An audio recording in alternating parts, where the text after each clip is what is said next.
اللهم صل وسلم على سيدنا محمد وعلى آله وصحبه أجمعين. ازيكم عاملين ايه؟ يا رب تكونوا بخير. يوم جديد وفيديو جديد، يا رب ينول إعجابكم. هنعمل ايه النهاردة؟ هنعمل النهاردة الخميس، فهنعمل ايه؟ هنطبخ عادي، وحشنا الطبخ ولازم نعمل أكل حلو، وخلصنا من الفرح وخلصنا من الخروجات وكل حاجة، فنرجع نشوف هنعمل ايه. حلة معايا على النار.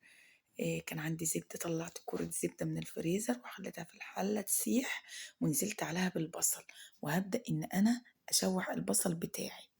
تمام. هنا معايا لحمة، بسم الله ما شاء الله عليها، ولا قوة إلا بالله. إحنا كتار، فإحنا عيلة، فدول حوالي 3 كيلو لحمة. أخدت منهم شرايح للأولاد. الأولاد طبعا مش عايزين لحمة في صلصة ولا الكلام ده كله، فاللي هم إيه اتقسمنا فريقين، ناس عايزة أكل وناس عايزة أكل تاني. فالله المستعان، نعمل لكل واحد طلبه. فانا قطعت اللحمه شويه مكعبات، احطهم في الصلصه، احنا لازم نعدل دماغنا، واعمل للولاد الشرايح اللي هم طالبينها.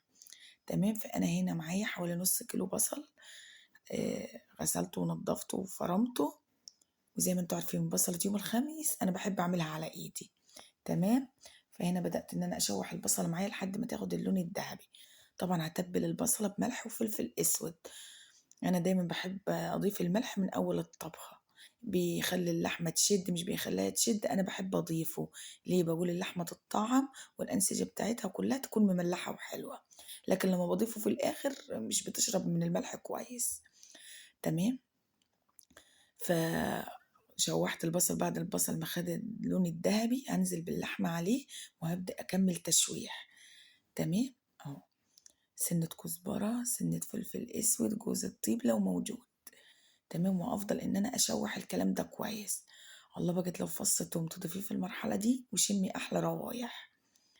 تمام. هنفضل نشوح في اللحمة لحد ما اللحمة تتشد معايا تماما ومتنزلش مية خالص. انا مش عايزة اللحمة تنزل المية بتاعتها تماما، عايزاها كده محتفظة بالعصارة بتاعتها. اهو. هنا بقى كنت وصلت للي انا عايزاه، هبدأ ان انا اصفي الطماطم معايا. اهو. ايه رأيكم؟ يا ريت يا حبيبي ما ننساش الاشتراك في القناة ونفعل زر الجرس فضلا وليس امرا، ونحط اللايك عشان عيلتي تكبر بيكم. هنا بعد ما صفيت الطماطم في الحلة هضيف معلقة السكر علشان الحموضة، وفي نفس الوقت أقلب الحلة تقليبة وأغطيها تغلي وأهدي النار عليها. اللحمة اللي أنا مقطعاها شرايح أهي، تعالوا شوفوها معايا. غسلتها وفي مصفى تصفي المية بتاعتها. تمام. بعد كده اخد مكعب زبدة في صينية على النار وأسيحه. ماشي. واخلي الصينيه دهيت تسخن كويس معايا، والزبده تسخن كويس. بعد كده اشوح شرايح اللحمه. شرايح اللحمه كانت ما شاء الله عليها ولا قوه الا بالله، ما خدتش وقت خالص معايا، ان اللحمه كانت بتلو صغيره، فما اخدتش اي وقت معايا.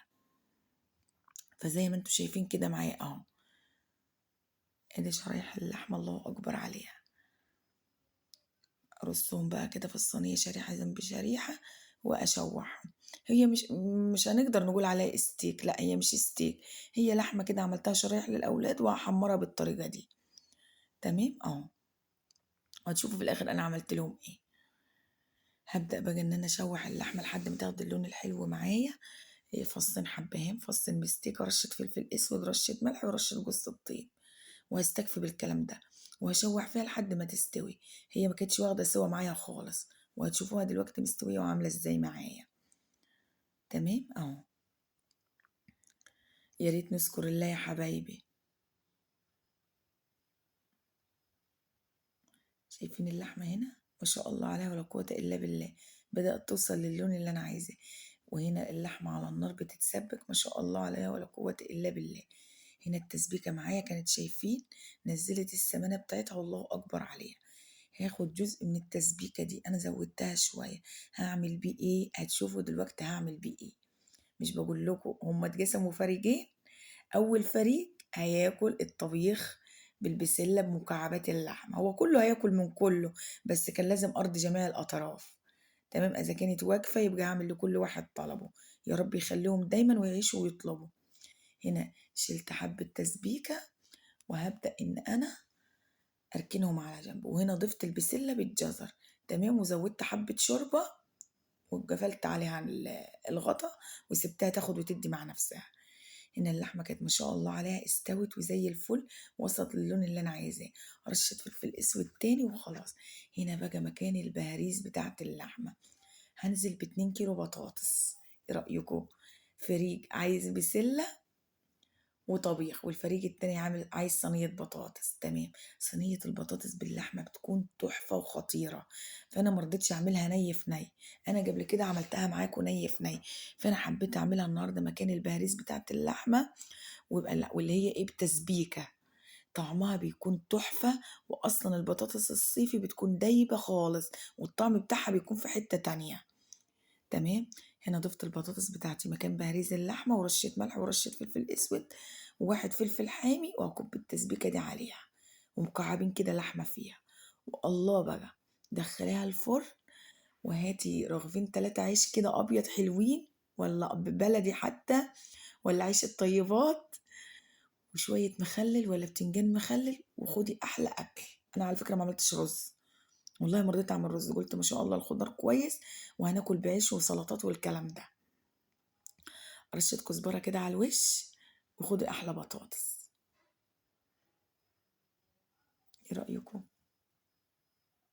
لايك حلو للبطاطس بقى يا حبايبي. وادي البسلة شغالة معايا.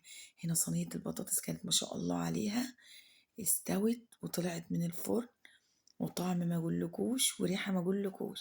شايفين دايبة ازاي؟ الله اكبر. وادي البسلة بتاعتي اهي خلصت. اهو اعمل ايه؟ حطها لنا في الفرن تاخد وش زي البطاطس. حاضر ماشي. لا والله من كل قلبي. هنا البسلة بتاعتي شايفين؟ الله اكبر عليها. في صينية كده وادخلها الفرن تحت الشواية تاخد الوش، وخليهم يتدلعوا عليا ويعيشوا يتدلعوا. اهو. ايه رأيكم؟ شايفين اللحمة دايبة خالص ومهرية. وادي صينية البطاطس تحفة تحفة تحفة. طبعا انا عملت اللحمة وصينية البطاطس وشرايح اللحمة للأولاد، وابني بقى طلع لي من تحت رجليا عايز يا ماما طاجن مكرونة، فكان عندي شوية عصاش فعملت له حاجة بسيطة كده بس. وده كان الغدا بتاعنا النهاردة، يا رب ينول إعجابكم. وحبيت أشارككم الفيديو وأقول لكم أنا عملت إيه فيه. ادي شرايح اللحمة هي، قلت أقدمها في طبق. جميلة وحلوة خالص ودايبة دوبان.